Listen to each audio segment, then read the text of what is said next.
गरखा की जो जनता है वो चाहती है कि मैं वहाँ से इलेक्शन लड़ूं। अगर मैं अभी कई परिवारों में गई, कई लोगों से मिली, वहाँ किसी सिंगल ऐसे पर्सन का ऐसा रिस्पांस नहीं है। वो चाहते हैं कि मैडम आप हमारे यहाँ से चुनाव क्या लड़िए। एजेंडा आपका रहेगा गरखा विधानसभा को विकसित करने के लिए? आपने ये सवाल बहुत ही अच्छा किया। जो लोग भी अभी हैं और जो पहले भी रह चुके हैं, हम बस ये कहते हैं आप क्षेत्र में जाकर पूछिए कि उन्होंने क्या विकास किया। मेरे मेन मुद्दे हैं रोज़गार, शिक्षा, स्वास्थ्य, महिलाओं की सुरक्षा, महिलाओं की जागरूकता, महिलाओं को कह सकते हैं सशक्त बनाना, और मज़दूरों को उनकी मज़दूरी मिलना, और किसानों को उनका पूरा हक मिलना। जो भी वहाँ की आवाम है वो ये कहती है हमसे, हम तो अपने विधायक को देखा ही नहीं है, हमारे विधायक हैं कौन? जो है राजद की तरफ से आपको टिकट नहीं मिलता है तो क्या निर्दलीय के तौर पर उतरेंगे? बिल्कुल, क्योंकि जो हमारे क्षेत्र की आवाम है वो हमसे सिर्फ ये कहती है कि आप आइए, हम आपको जिताकर ही यहाँ से भेजेंगे। गड़खा है वो हमारा घर भी है। मैं वहाँ की बहू हूँ, बेटी हूँ, और जब मैं उस क्षेत्र में गई तो मुझे लगा कहीं ना कहीं वहाँ पे विकास की बहुत ज़रूरत है। अगर हम देखते हैं और क्षेत्रों को देखते हैं तो मुझे लगता है गड़खा वाकई बहुत पिछड़ा है। नमस्कार, आप देख रहे हैं बिहार इंस्पायर। विधानसभा चुनाव नज़दीक है और सभी प्रत्याशी जो है अपने अपने तौर तरीके से विधानसभा के चुनाव की तैयारी में लग चुके हैं। इसी बीच हमारे डॉक्टर पारुल हमारे साथ बातचीत करने के लिए हैं। इनसे बात करते हैं कि क्या गरखा विधानसभा की जो तैयारी कर रही हैं, जनता का क्या रिस्पॉन्स मिल रहा है उधर का? रिस्पॉन्स बहुत ही पॉजिटिव है। गरखा की जो जनता है वो चाहती है कि मैं वहाँ से इलेक्शन लड़ूं। अगर मैं अभी कई परिवारों में गई, कई लोगों से मिली, वहाँ किसी सिंगल ऐसे पर्सन का ऐसा रिस्पांस नहीं है। वो चाहते हैं कि मैडम आप हमारे यहाँ से चुनाव लड़िए। उन लोगों का ये एक रिक्वेस्ट बेस पे भी है, कह रहे हैं कि आप चुनाव लड़िए। वहाँ से लोगों का रिस्पॉन्स आ रहा है? बिल्कुल प्रॉपर और बहुत ही पॉजिटिव रिस्पांस है। वो चाहते हैं कि हमारे क्षेत्र में एक पढ़ी लिखी यहाँ पे विधायक आएँ और हमारे क्षेत्र का जो विकास है, जो रुका हुआ है कई वर्षों से, वो पूर्ण रूप से चालू हो। मैम, आप तो शिक्षित हैं, क्या लगता है कि शिक्षित होकर के इस क्षेत्र में आना, सभी लोग शिक्षित होते हैं तो कहीं ना कहीं ऊंचे ऊंचे पोस्ट पे जाते हैं, लेकिन आप इस राजनीति में इंटर करना चाहते हैं, क्या वजह रही होगी? सबसे बड़ी वजह मैं ये कहूँगी, जो गड़खा है वो हमारा घर भी है। मैं वहाँ की बहू हूँ, बेटी हूँ, और जब मैं उस क्षेत्र में गई तो मुझे लगा कहीं ना कहीं वहाँ पे विकास की बहुत ज़रूरत है। अगर हम देखते हैं और क्षेत्रों को देखते हैं तो मुझे लगता है गड़खा वाकई बहुत पिछड़ा हुआ है। तो क्यों ना हम अपनी तरफ से एक प्रयास करें। अगर हम शिक्षित हैं तो हम चाहते हैं कि हमारे क्षेत्र की बेटियां, बहनें जो भी हैं, बहुएं हैं, वो सभी शिक्षित हों। और कहीं ना कहीं उन लोगों की इस चीज़ को लेकर शिकायत है क्षेत्र के लोगों को कि मैडम यहाँ पर जो है अगर हम पढ़ाएं भी महिला को प्रयास करके, तो वहाँ सुरक्षा को लेके कहीं ना कहीं वो बहुत ही असहज महसूस करते हैं, इसलिए वो अपनी बेटी बहनों को बाहर निकालना नहीं चाहते हैं।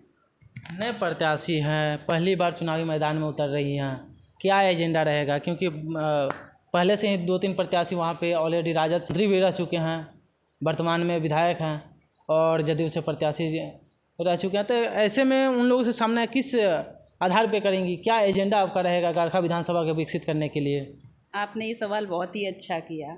जो लोग भी अभी हैं और जो पहले भी रह चुके हैं, हम बस ये कहते हैं आप क्षेत्र में जाकर पूछिए कि उन्होंने क्या विकास किया। क्षेत्र में जो भी वहाँ की आवाम है वो ये कहती है हमसे, हम तो अपने विधायक को देखा ही नहीं है, हमारे विधायक हैं कौन? हमने पार्टी के नाम पर वोट दे दिया।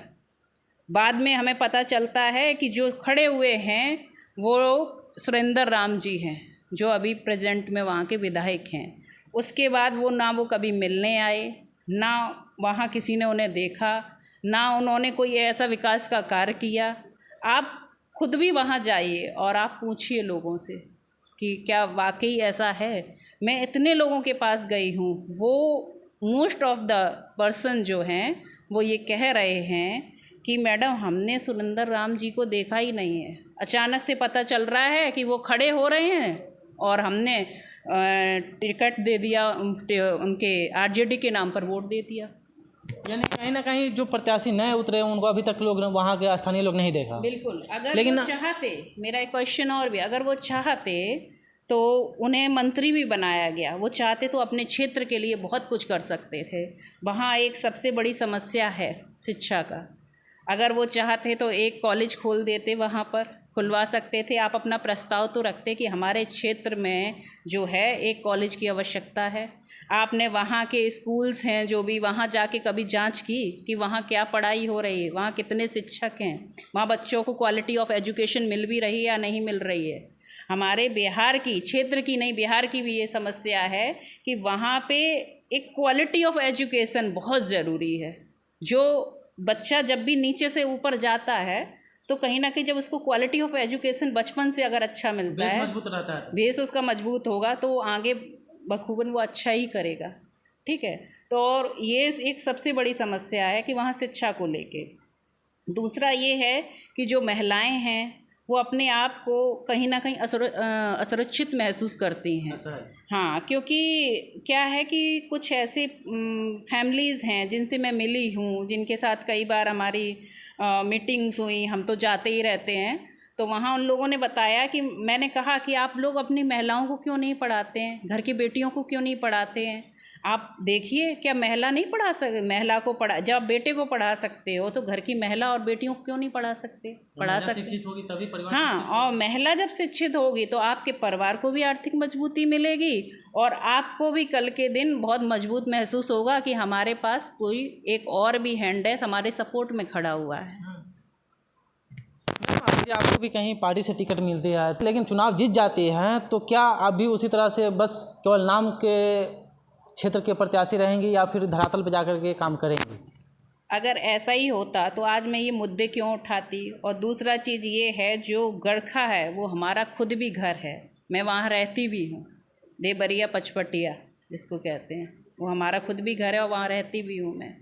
अगर मैं वहाँ रहूँगी, वहाँ लोगों की जब समस्याएं सुनूँगी, तभी तो मुझे वहाँ के लोगों का प्रॉब्लम पता चलेगा कि क्या है और क्यों उन लोगों को समस्याएं आ रही हैं, जिनका सॉल्यूशन मैं बखूबी निकाल सकती हूँ कि यहाँ कॉलेज की आवश्यकता है, यहाँ स्वास्थ्य केंद्र की आवश्यकता है, यहाँ कहाँ डॉक्टर्स नहीं है जिनका प्रॉपर इलाज नहीं हो रहा, या अगर रोड यहाँ पे नहीं बनी है तो किस लिए नहीं बनी है, अगर बच्चों को क्वालिटी ऑफ एजुकेशन नहीं मिल रही है तो क्यों नहीं मिल रही है। क्या एजेंडा महिला है, महिला के लिए क्या आपके पास एक एजेंडा है जो कि महिला को आगे बढ़ाया जा सके?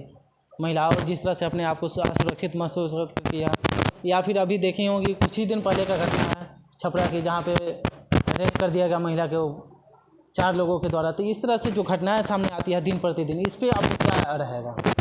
ये बहुत ही शर्मनाक हरकत है कि अगर जो भी लोग ऐसा करते हैं, पहले तो हम उनके लिए कहेंगे कि ऐसा होना नहीं चाहिए। ठीक है, एक हमारे देश में बेटी को और माँ, देवी माँ के रूप में पूजा जाता है, माता लक्ष्मी, माता, हर किसी में माता का नाम पहले आता है। उस देश में महिलाओं के साथ अगर ऐसी स्थिति है तो ये बहुत ही निंदनीय है। और अगर मैं अपने क्षेत्र में आती हूँ और मुझे गड़खा की जनता अगर जिताती है तो मैं महिलाओं की सुरक्षा की पूरी जिम्मेदारी लूँगी और महिलाओं के प्रति बहुत ही कोई भी किसी भी तरीके की कोताही नहीं बरती जाएगी। बहुत ही, जो भी होगा उनके लिए बहुत ही स्ट्रिक्ट रूल होंगे। किसी भी तरह की कोई छेड़खानी, कोई बदतमीजी, ये सब मैं कतई बर्दाश्त नहीं करूँगी। शिक्षा से रिलेटेड उनके लिए क्या रहेगा? शिक्षा के लिए मैं उनको जागरूक खुद भी करूँगी कि आप भी जागरूक होइए और उनके परिवार को भी जागरूकता की ज़रूरत है कि आप अपनी बेटी को पढ़ाइए, अपनी बहू को पढ़ाइए और बहनों को पढ़ाइए। आप उनका पूरा सपोर्ट करेंगे तो वो कल के दिन जब वो शिक्षित होंगी और उस लायक अपने पैरों पे खड़ी होंगी तो वो आपको सपोर्ट करेंगी। हमारे साथ डॉक्टर पारुल जी थी जो कि गड़खा से अपनी दावेदारी पेश कर रही हैं। और मैम, जाते जाते एक और क्वेश्चन है, किस प्रत्याशी से आपका या फिर निर्दलीय के तौर पे भी आ सकती हैं?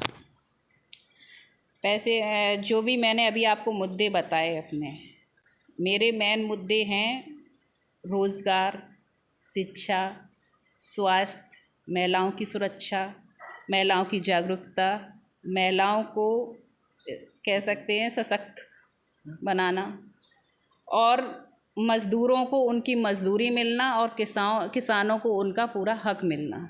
ठीक है, जिस पार्टी में मुझे ये प्रॉपर जो भी मेरे मुद्दे हैं मुझे करने का मौका मिलेगा, मैं उस पार्टी में जाऊंगी, क्योंकि जो भी वादे और जो भी मैंने कर रही हूँ जनता से, अगर मैं कल उन पे खरी नहीं उतरती हूँ तो और जैसे विधायक आए और चले गए वैसे मैं भी जाऊंगी। मैं चाहती हूँ कि मैं अगर अपने क्षेत्र की आवाम से जो भी वादे कर रही हूँ कि मैं ये उस पर पूर्ण रूप से खरी उतरूँ, तो मैं चाहती हूँ कि हमें टिकट, मेरी पहली प्रेफरेंस ये रहेगी कि रोज़गार के नाम पर अभी आरजेडी ने 19 महीनों के लिए, अभी तेजस्वी जी आए थे, उन्होंने रोज़गार के मामले को काफ़ी सीरियस लिया और उन्होंने कई वैकेंसीज़ जो हैं टीचिंग में निकाली भी हैं।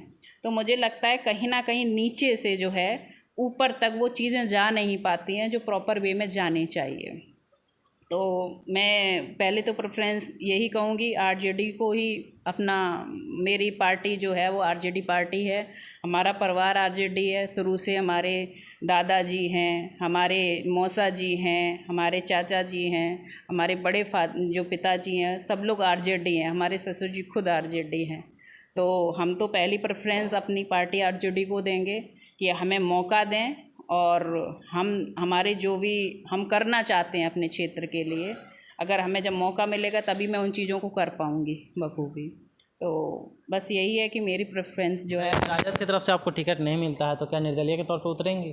बिल्कुल, क्योंकि जो हमारे क्षेत्र की आवाम है वो हमसे सिर्फ ये कहती है कि आप आइए, हम आपको जिताकर ही यहाँ से भेजेंगे।